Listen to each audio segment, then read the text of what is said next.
My gaze turns to the soil beneath our feet, not the heavens above, to safeguard our people. In quiet determination, we lay the foundations of a future that cannot be stolen. Nestled in the heart of West Africa sits Burkina Faso, a modest, landlocked nation so often ignored by the wider world. While powerful countries scan the skies with drones, satellites, and reconnaissance planes, one man keeps his focus grounded. His name is Ibrahim Traore, the president of Burkina Faso. He is not in pursuit of glory or dazzling gadgets. Instead, he is orchestrating a profound transformation beneath the earth, a secret endeavor that could alter the destiny of his homeland and perhaps the entire continent of Africa. This story is not merely about digging tunnels. It is the tale of a leader who values quiet resolve, resilience, and preparation above empty declarations. It is the story of a people determined never to kneel before external pressures. Step with me into this concealed world and uncover why what lies below matters so deeply. Burkina Faso boasts a storied past, but also faces an array of hardships. Its fame comes from rich gold deposits, vibrant traditions, and the unbreakable spirit of its citizens. Yet, for many years, the country has endured hardship, poverty, internal strife, and relentless interference from foreign interests. For generations, Africa has been told to wait for salvation and rely on outside support for security and growth. Ibrahim Traore breaks that pattern. He is certain that Burkina Faso can defend itself, not by stretching out a hand for aid, but by creating something truly untouchable. His approach is daring, understated, and entirely unexpected. Ibrahim Traore assumed the presidency at a moment of turmoil. In the year 2023, he narrowly survived a bombing that nearly claimed his life, escaping with just 8 minutes to spare. It was not the first threat he faced, and he knew more would come. Danger lurked above ground. Surveillance drones tracked every movement, satellites followed every step, and at any second, bombs might rain down. Traore understood that so long as his enemies could see the surface, every defense was vulnerable. He needed a new strategy to keep his people secure. Traore rejected the idea of seeking help from other nations. He refused to depend on technology that could be compromised or watched.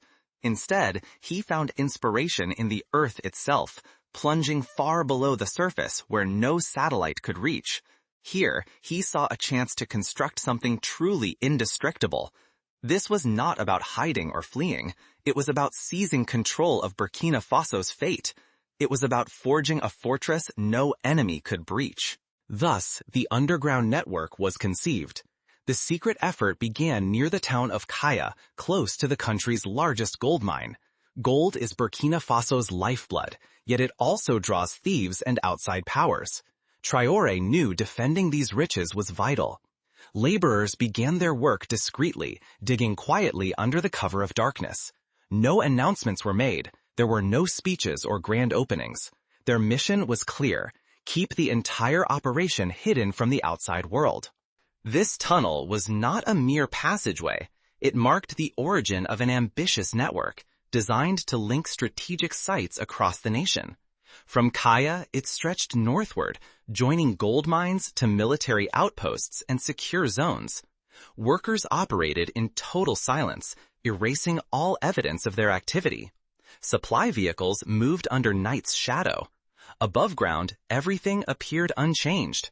New roads were constructed, and onlookers saw normal development, never suspecting what was unfolding below. This first tunnel resembled a tree's root, strong and invisible. It was built to safeguard Burkina Faso's most treasured assets, but it also stood as a powerful symbol, a steadfast refusal to let outsiders dictate the country's destiny. Traore's vision was crystal clear. If the surface could be seen and attacked, the only safe future lay beneath it. This underground endeavor is far more than a tunnel. It is a survival mechanism, a contingency plan for the entire country. Inside, there are no cameras or internet links to be exploited. Only a handful of trusted individuals know the full scope. The network is rumored to have many vital elements. Among them are gold vaults, impenetrable chambers where Burkina Faso's wealth is locked away, shielded from both thieves and invaders. Vast military depots sprawl beneath the surface, safeguarding weapons, specialized equipment, and vital provisions to keep the armed forces ever ready. Enormous reserves of food are stored away, enough to sustain whole cities for several months should disaster strike.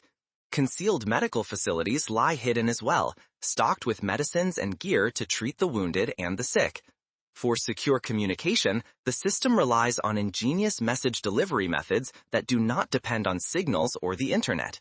A former military engineer, his words hushed as if wary of unseen ears, revealed that if Burkina Faso ever faces invasion, President Traore is prepared to command from deep underground. This subterranean network is engineered for resilience.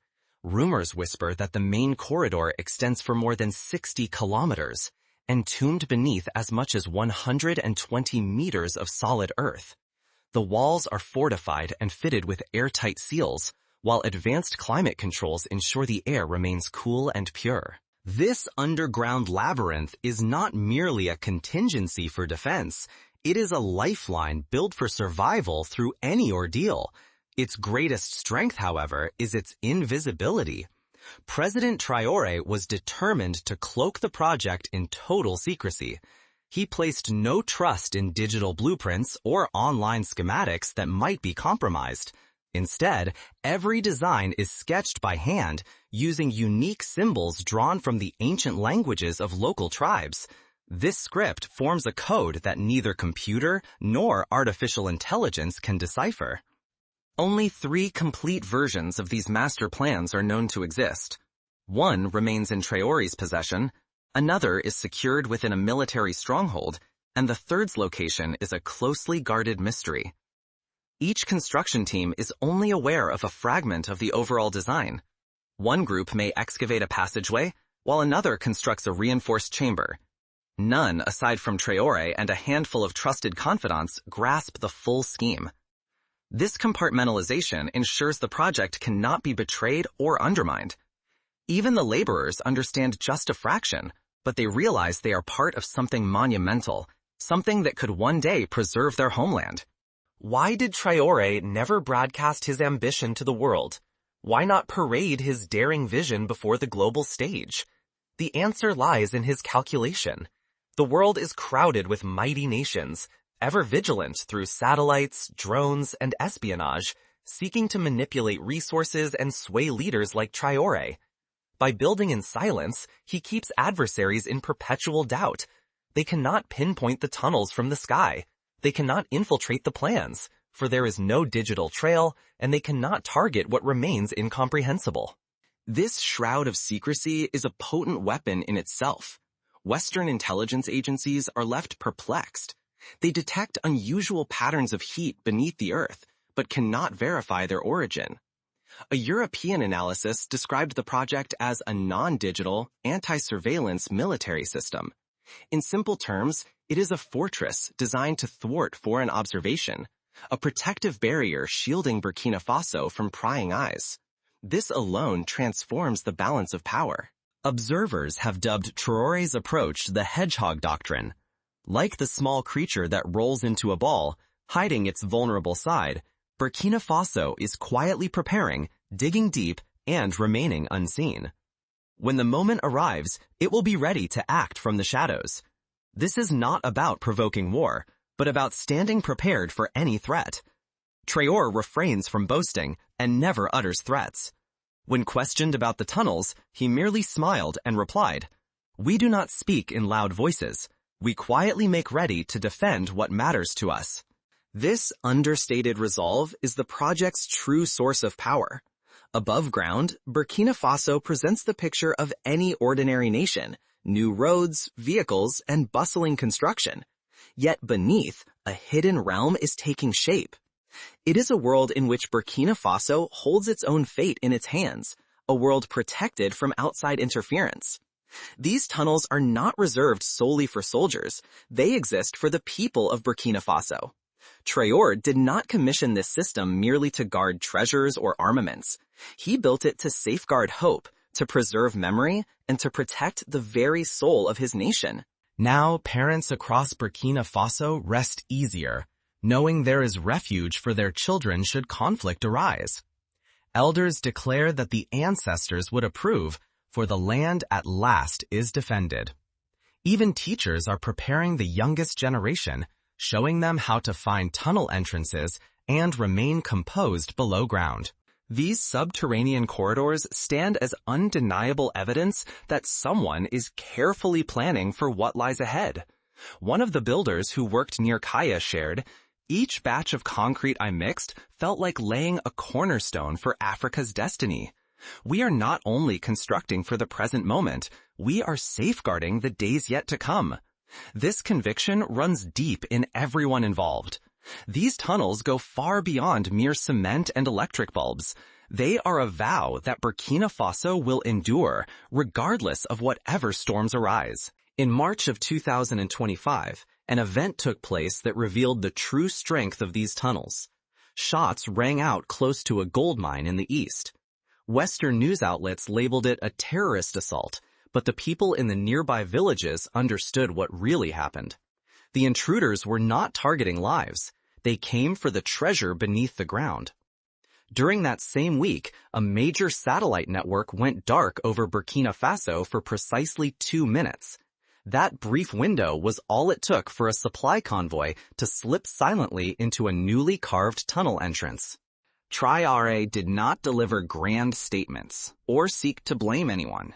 He issued a single direct command: move every ounce of gold beneath the earth. That decision marked a turning point. The tunnel was no longer simply a blueprint. It became the nation's lifeline. The gold, the very foundation of Burkina Faso's prosperity, was suddenly beyond the reach of bandits and outsiders. The tunnels proved their worth in ways few could have predicted. This was not about waging war. It was about staying ahead of those who sought to claim what rightfully belonged to Burkina Faso.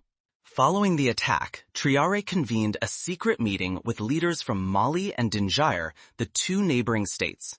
They gathered quietly on the outskirts of Koudougou. Their mission was clear and ambitious: shield their wealth, resist foreign meddling, and craft a new style of defense. They introduced an idea called the militarization of civilian structures. This strategy would transform ordinary elements, roads, bridges, storage depots, into assets for defense. If danger approached, these could be used to shelter and protect communities within hours. The network of tunnels, more than anything, forms the backbone of this vision. With these passages, Burkina Faso can transport food, people, and even vital messages without ever being detected. No unmanned aircraft can trace their steps. No satellite eyes can penetrate their secrecy. Here is a shield that does not depend upon foreign inventions. Traore once confided in a small group. Our forebears had neither internet nor navigation satellites, yet they survived. They prevailed. We must take their lessons to heart. His tunnels are built in that very tradition, straightforward, sturdy, and self-reliant. But the tunnels represent more than military strength. They are a living emblem of Burkina Faso's sovereignty. For countless years, mighty nations have used support, technology, and soft power to manipulate African lands. They extend a hand, but expect allegiance in return. Traore refuses to accept this bargain. He is convinced that Burkina Faso can stand guard over itself, never begging for approval. The tunnels stand as living proof. They are crafted by local hands, shaped by local wisdom, and fueled by local pride. Not a single foreign blueprint steers their course. No international business pockets the proceeds. A woman whose spouse lost his life in a mine collapse many years ago expressed her gratitude. In those days, we had no shelters, no safety net. Now, if disaster strikes, my children have a chance. Her testimony speaks volumes about what the tunnels mean to everyday citizens. They are not only for soldiers or for gold, they are for parents, for neighbors, for the promise of tomorrow. Across the villages of Burkina Faso, change is in the air. School teachers are organizing drills to ready their pupils for emergencies. They have named this initiative the Underground School. Children are taught how to locate tunnel access points, keep calm beneath the surface, and survive should a crisis arise. They rehearse moving through hidden corridors, signaling for assistance, and staying out of harm's way. These exercises are not rooted in fear, but in resilience. Children learn that their homeland is prepared for whatever comes. One instructor put it best: "We are not just showing children how to hide, we are teaching them courage and trust in our country's resolve." The underground school stands as a sign that Traore's dream is not reserved for today's rulers, but is a gift to those who will follow. It is about shaping a future where the youth of Burkina Faso grow up safe and full of pride. For many months, the world believed this was simply a domestic endeavor for Burkina Faso. But everything shifted when a confidential leak surfaced. A collective of hackers, rumored to have ties to Nigeria's military, released photographs that revealed peculiar thermal patterns below ground. These markings extended far beyond Burkina Faso, reaching deep into the territories of Mali and Niger. The tunnel was no longer a solitary passage. It had grown into a sprawling network that linked 3 nations, stretching from Kaya in Burkina Faso through Tagawa in Mali, all the way to Timbuktu in Niger. What began as a single-country initiative had quietly evolved into a regional coalition. This clandestine web beneath the surface weaves together gold mines, military strongholds, and sanctuary zones, crossing borders with ease. It enables these 3 countries to transport weapons, provisions, and people invisibly. There is no longer any need for convoys above ground, nor can satellites detect their activities beneath. This represents a new approach to strategy, military, political, and economic, all at once. At its heart, it is about continental survival. The alliance among Burkina Faso, Mali, and Niger runs deeper than the tunnels themselves. It is a relationship founded on mutual trust. These nations have endured parallel hardships: outside meddling, exploitation of their resources, and the constant threat of violence. Now, instead of relying on public declarations or formal agreements, they act in silence. The underground passages are their shared defense, a means to safeguard their riches and citizens without outside dependence. A military contact in Mali explained that the tunnels allow supplies to move between the nations within mere hours. If one of them faces an attack, help can arrive swiftly and discreetly. It is a system nobody predicted. A European analyst dubbed it Underground Africa, an unseen network with the potential to alter the power landscape of the region. Traore neither confirmed nor denied the existence of this alliance. When questioned about the leak, he simply said, "We are not here to impress anyone. We are here to protect what matters most." For Traore, what matters most is liberty. Liberty to travel unobserved. Liberty to store resources without fear of plunder. Liberty to exist without seeking approval from foreign powers. The tunnels are the key to that freedom. It is this vision that makes the entire undertaking so revolutionary. For many years, African nations were told to wait for money, for military training, for international peacekeepers.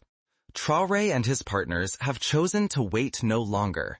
They are carving out their future, advancing 1 meter of tunnel at a time. They are proving to the world that Africa can defend itself, not with borrowed tools, but with its own resilience and creativity. The project has unsettled powerful nations. Western intelligence agencies are baffled by the developments. Their satellites register heat anomalies, but cannot interpret their significance. A French media outlet described the tunnels as an underground militarization that may tip the balance in West Africa. France's defense ministry convened for an emergency briefing, but issued no official statements. Traore himself remained silent, yet quietly authorized 12 additional kilometers of tunnels. An engineer previously involved in covert construction remarked, "This is not a display, it is a matter of endurance." He is correct. The tunnels are not built for glory or aggression. They are a preparation for a future in which Burkina Faso, Mali, and Indonesia can stand their ground. These passageways secure more than gold. They protect a vision of self-reliance. The tunnels are far more than mere corridors. They resemble a hidden metropolis carved below the Earth's surface.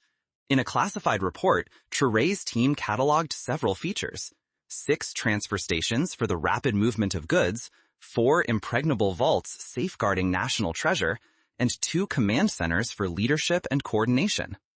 The network also contains enough provisions to sustain 5,000 individuals for 3 months. There are water recycling systems, solar energy sources, and medical reserves. Some claim there is even a vault dedicated to the National Archives, documents and records chronicling Burkina Faso's heritage. A server hub, isolated from the global internet and developed entirely by local programmers, fortifies their data against external threats. This is a digital fortress, shielded from foreign espionage. At the primary entrance to the tunnel in Kaya, a phrase is etched into stone. If your fate is held in someone else's hands, then it never truly belongs to you. These words, spoken by Traore, lie at the core of his beliefs. He insists that Burkina Faso must seize control of its own future. The underground tunnels stand as living proof of this conviction. They are not a gesture of retreat, nor a symbol of weakness.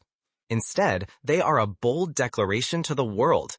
We will not flee. We are prepared. This message has struck a chord with the people. One man, who regularly delivers supplies to the tunnels, confessed, "At first, I believed it was mere gossip, but when I witnessed what existed beneath the ground, I was left speechless. Every crate I bring feels like another layer of protection for my homeland." For him and for countless others, the tunnels have become a point of pride.